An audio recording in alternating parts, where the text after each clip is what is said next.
ठीक है, ओके। क्योंकि हम नए नए आए थे अमेरिका से, तो हमको नपेंगे, आप चिंता मत करिए, नपेंगे। हाँ, उसके बाद फिर क्राइम ब्रांच के ये ऑफिसर आए, इनका नाम क्या था? इनका नाम था mister Kolatkar. Mister Kolatkar. Mister Kolatkar, okay. तो उनका कोलाटकर साहब लेकिन आपके साथ आए, 6 अपने कांस्टेबल के साथ आए, अपने स्टाफ के साथ आए, और वहां पे सलीम खान के गुंडों ने गेट नहीं खोला, सलमान के गुंडों ने गेट नहीं खोला। फिर क्राइम ब्रांच के इंस्पेक्टर और उनके जो 5-6 साथी थे वो तोड़ करके या गेट फांद करके उस तरफ गए और फिर आपकी जमीन पर गए, ठीक है? हाँ, ये सब कुछ हुआ। पहले तो उनके लोगों को जो भी हाथ में आया, जो भाग रहे थे इधर उधर, उनके जो काम करने वाले लोग थे अंदर की साइड में, उनको पहले तो पकड़ पकड़ के मारा उन्होंने। अच्छा।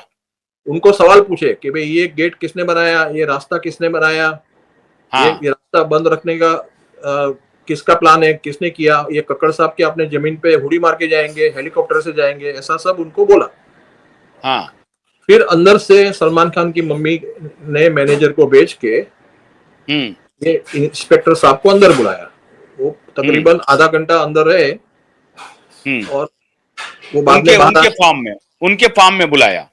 हाँ, मतलब उनका फार्म क्या था, एक घर था जिसके बैक साइड से हमारा जाने का रास्ता था। वो बैक साइड का रास्ता इन्होंने एनक्रोच करके गेट बनाया।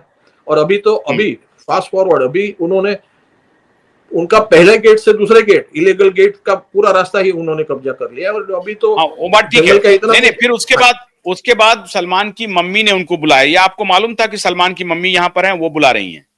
हाँ, हमको बताया ना उन्होंने।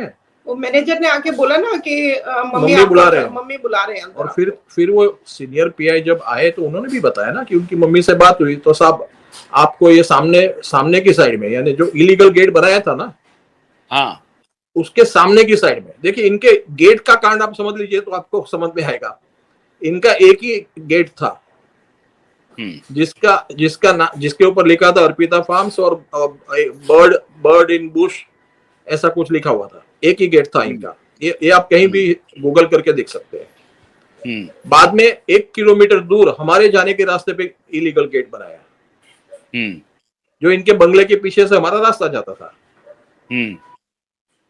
तो ये इंस्पेक्टर ने कहा कि ये जो इलीगल गेट है उसके सामने की साइड में आपको ये 2.5 एकड़ देने को तैयार है। तो मैंने कहा कि पहली बात तो ये कौन होते हैं जो हमको देने को तैयार है, यानी कि फॉरेस्ट तो इनके ही कब्जे में था। राहुल टिम्बाड़िया मतलब पुलिस वाले को इन्फ्लुएंस किया कि आप इन्हें बोल दीजिए कि ये जमीन छोड़ दें और इनको 2.5 एकड़ दें। इसका मतलब है कि वो जमीन वो ले रहे हैं, वो जो 2.5 एकड़ लैंड जो आपकी है कि वो चाहते हैं। पहले वो बोल रहे, पहले अभी सलीम खान बोल रहे थे कि हमारा उसमें कोई इंटरेस्ट नहीं है क्योंकि वो फॉरेस्ट लैंड है, और अभी वो कह रहे हैं कि जितना लैंड है उसके बदले में हम आपको दूसरी जगह लैंड दे रहे हैं। जी, मैं एक चीज और बोलना चाहूंगी। इससे पहले सलीम खान ने फोन कर बताया था हमको कि हम लोग आपको ऊपर कभी बांधने तो देंगे ही नहीं, क्योंकि हम लोग नवाब लोग हैं और मैं मेरे बेटे की प्राइवेसी में किसी को ऊपर नहीं आने दूंगा। तो ये तो आप दिमाग से निकाल दो कि आप ऊपर कुछ बांध सकोगे। अच्छा। तो ये सलीम जी, अच्छा, ये कहा सलीम खान ने कि हम लोग नवाब लोग हैं। जी, बहुत क्लियरली बोला, हम नवाब हैं और मेरे बेटे की प्राइवेसी चली जाएगी, और ये आप दिमाग से निकाल दीजिए कि आप कभी बांध पाएंगे ऊपर। अब माननीय प्रधानमंत्री जी सुन रहे हैं या देख रहे हैं? अगर नहीं देख रहे हैं तो पीएमओ जरा देखें। कल प्रधानमंत्री जी ने कहा है कि गुलामी की दास्ता से 2035 तक भारत को निकाल देना। हालांकि वो गुलामी अंग्रेजों के बारे में बोल रहे थे, मेकाले के बारे में, लेकिन यहाँ नवाब की नवाबी अभी भी जारी है। जी, बिल्कुल। ये जो गब्बर सिंह जो है ना, ये गब्बर सिंह कह रहे हैं, खुलेआम कह रहे हैं कि हम लोग नवाब लोग हैं, हम अपनी बेटी की प्राइवेसी में किसी को दखल देने नहीं देंगे। ये नवाब साहब बोल रहे हैं। ये मुंबई के नवाब हैं, पनवेल के नवाब हैं। ये जब हमने प्लॉट लिया था, जब हमने ये प्लॉट लिया था, तब भी वो जो राहुल टिम्बाड़िया है ना, उसने हमको सलीम खान के पास बिठाया था। और सलीम खान ने बोला था कि आपको मैं लेने दे रहा हूँ क्योंकि आप लोग यहाँ नहीं रहते हो, और आप मतलब और आप बॉलीवुड से रिलेटेड नहीं है, क्योंकि वो राहुल टिम्बाड़िया को बहुत सारे बॉलीवुड के लोगों का आ रहा था ये प्लॉट लेने के लिए, इंक्लूडिंग परेश रावल। तो ये नहीं चाहते थे कि कोई बॉलीवुड वाला आए, तो इन्होंने बोला कि मैं आपको देने के लिए तैयार हूं, क्योंकि आप बॉलीवुड से रिलेटेड नहीं है और आप एनआरआई हैं, तो मुझे कोई ऑब्जेक्शन नहीं है, तो आप लीजिए। मतलब उसकी सहमति से दिया गया था ये प्लॉट। तो इट मींस आप समझ लीजिए कि वो राहुल टिम्बाड़िया जो है वो तो फ्रंट ही है इनका। नहीं नहीं, वो तो इसका मतलब है कि ये जो सलीम खान हैं, ये एक सफेद पोश बिल्कुल साफ सुथरा बोलने वाले एक गुंडे हैं, और जैसे फिल्मों में धमकी देते हैं उसी प्रकार से ये धमकी दे रहे हैं। ये आपको, आप कह रही हैं ना कि मैं नवाब हूं, वो तो भूल जाइए आप। जी जी जी, ये नवाब की तो धमकी थी ना आपको। हाँ जी, और आपने नवाब साहब की धमकी थी कि आप वो भूल जाइए, हम अपनी बेटी की प्राइवेसी में आपको इंटर करने नहीं देंगे। और जब आपको जमीन उन्होंने दिलवाई, उस वक्त उनके जहन में था कि ये एनआरआई है, ये कभी आएगा नहीं, इसको डरा देंगे, एक फोन कॉल कर देंगे, पुलिस में बिठा देंगे, ये भाग जाएगा। आप बिल्कुल सही है। एक और बात मुझे याद आ रही है। ये क्राइम ब्रांच से पहले जब मैंने कमिश्नर, डीजीपी, सीआईडी सबको लिखा था, सीबीआई सबको भेजा था ईमेल, तो बांद्रा पुलिस स्टेशन से हमको फोन आया था मेरे को। वो लोग एफआईआर लिखने को तैयार थे क्योंकि ऊपर से क्लियरेंस मिल चुका था। तो हम बांद्रा जा रहे थे, गाड़ी में सलीम खान का फोन आया। उसने बोला कि आप एफआईआर मत साइन कीजिए, मैं आपको पीछे, मतलब वो इलीगल गेट है ना, उसके भी आगे एक गेट बना के आपका रास्ता अलग से दे दूंगा। वो आपने मेरी ऑडियो में सुना होगा, मैंने बोला है कि आपने बोला था 4-5 दिन का टाइम दीजिए, मैं हम लोग आपको गेट बना देंगे। तो वो सलीम खान ने बोला कि आप एफआईआर साइन मत कीजिएगा, मैं आपको बना देता हूँ, 4-5 दिन का टाइम दीजिए मुझे। तो हम लोग ने सोचा कि भाई ये सज्जन है, हम लोग को उस वक्त भी ऐसा नहीं था कि भाई ये लोग के माइंड में या आगे चल के ये लोग इस तरह से करेंगे। तो हमने उनको सम्मान किया। हम पुलिस स्टेशन गए, इंस्पेक्टर ने कहा कि सब क्लियरेंस है ऊपर से, आप एफआईआर साइन कर सकते हो अपना सब कुछ देके। तो हमने बोला नहीं भाई, उनका फोन आया था रास्ते में, वो हमारे पड़ोसी है, हम किसी का बुरा नहीं इच्छते, वो हमको अलग से रास्ता दे रहे हैं, तो वो अपना एंजॉय करें, हम अपना एंजॉय करें। तो इसलिए हमने वो साइन नहीं किया था। फिर क्राइम ब्रांच से, ये कम्युनल टेंशन के एंगल पे क्राइम ब्रांच से आया, क्योंकि उनको रिपोर्ट देना पड़ता है कि भाई वो मंदिर का मामला है और ये लोग मुस्लिम है, हम लोग हिंदू है, तो कम्युनल टेंशन हो सकता था, तो उसमें हम जिम्मेदार नहीं है, गवर्नमेंट जिम्मेदार होगी।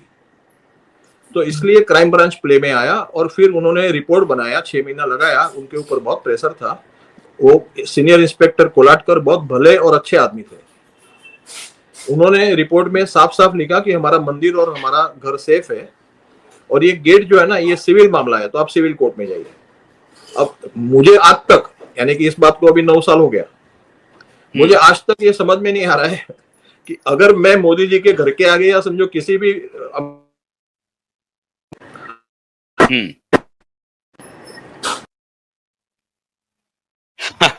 आप देख रहे हैं डिस्कनेक्ट हो गए हैं, फिर वो ज्वाइन करेंगे थोड़ी देर में। लेकिन ये बात स्पष्ट हो गई कि सलीम खान, सलमान खान अपने रसूख का क्या इस्तेमाल करता है। पूरी दुनिया आंख खोल करके और ध्यान से देख ले और सुन ले, और माननीय प्रधानमंत्री मोदी जी भी देखें कि किस प्रकार की गुंडागर्दी हो रही है मुंबई में, खुलेआम हो रही है। स्वीकार कर रहे हैं वो कि ये जमीन है, और ये जमीन जो है इसके बदले में हम कोई और दिलवा देते हैं, ये जमीन मुझे दे दो।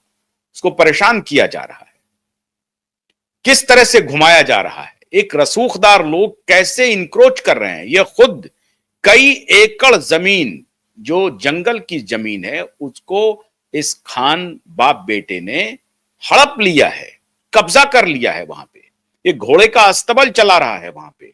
उस फार्म में क्या क्या होता है, ये मुंबई का क्राइम ब्रांच और नारकोटिक्स डिपार्टमेंट सबको मालूम है कि वहां क्या क्या होता है।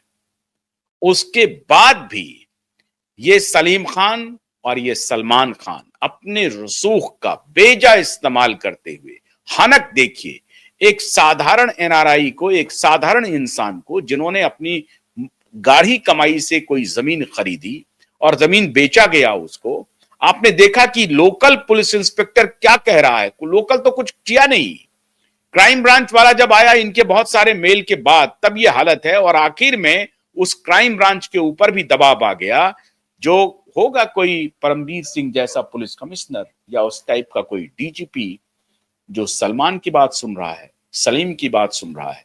आप समर्थवान हैं तो आपका दोष दोष नहीं है, आपका अपराध अपराध नहीं है। यही चल रहा है मित्रों। आज मैंने आपको असली तस्वीर दिखाई, फिर जैसे ही जुड़ेंगे हम आपको फिर दोबारा उनसे ज्वाइन करके दोबारा हम आपको दिखाएंगे। अभी के लिए इतना ही, लेकिन कल आप देखना भूलिए मत इसी समय में। बहुत बहुत शुक्रिया, नमस्कार।